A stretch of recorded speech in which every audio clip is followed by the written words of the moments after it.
Okay, this is a fun series of videos that I'm doing. This is called the Amateur versus the Pro series. And what I'm getting at is that I've been involved in so many films from different budgets, all the way from the small $100,000 movies up to millions of dollars of movies.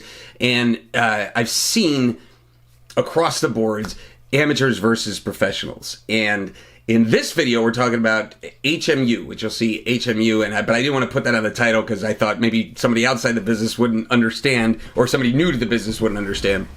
HMU is hair and makeup, so you'll just see somebody that does hair and makeup, or the hair and makeup department in your movie. And specifically, let's just talk about let's just say we had one person that was hair and makeup for the movie, right? And that's happened on films where we just had that was the hair and makeup person, right? That's what they did.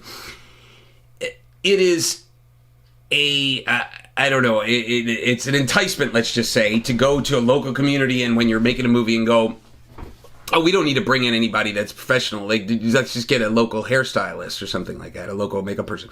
But the amateur issue there is that they don't understand the way to put makeup for a person that's going to be on the screen. Perfect example, there was a film where that happened, where we hired somebody that was a local hairstylist, makeup, she had a whole kit, everything sounded great. But when it got on the screen, it wasn't movie correct, let's put it that way. For example, we had to visual effects take the eyeliner out of 3 different guys in the movie. Visual effects, literally pay somebody to remove, because you could clearly see the eyeliner on these guys in these scenes. Right? So that goes back to a video that I've talked about and referenced where I say, if you think it's expensive to hire a professional, try hiring an amateur. Perfect example in that situation. So that was, in that case, I can't even think about the money that we spent, visual effects, removing the eyeliner that she just put on, because that would be the makeup if the person was going to their wedding or their prom or there's something like that, or their event. That wouldn't be the makeup when there's this incredible camera with this high resolution that can pick up every detail. Another example, let's go to hair now, is had a professional actor come in, and this is where, you're putting that person with this amateur in the hair and makeup department, and you have now a professional actor that's got some credits, been in movies for years. And in this case, he had let his hair grow because he thought that is the smartest thing to do, instead of getting a haircut before, unless you talk to the director and he or she says, this is the way I'd like your hair.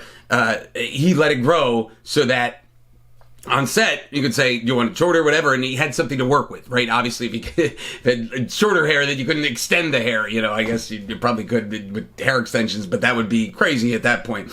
So he let it grow.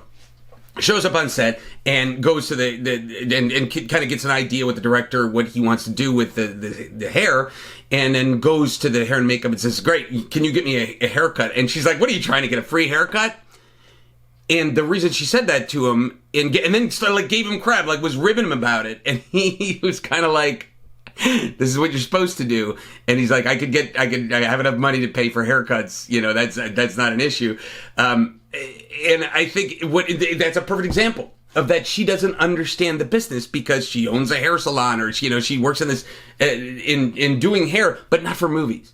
Doesn't understand that hair for movies, that's the smarter thing to do, is let your hair grow and then have the director go, all right, take it back or whatever, or keep it long or style it like this. But you can't do that if suddenly the hair was shaved or really tight, right? So he comes in there and she's going, are you trying to get a free haircut? I don't have time to do this. He's like, I don't give out free haircuts. And it's like, no, that's not the case. So what I'm all getting at there, the reason I'm telling that story is that there are nuances to even this hair and makeup. Hire a professional even there. And so the rest of the series, when I pop up these videos, the amateur versus pro series, I'm going to try to give stories from the street of making films, and tell you the differences between the amateur and the professional, and why it's so important always to hire the professional.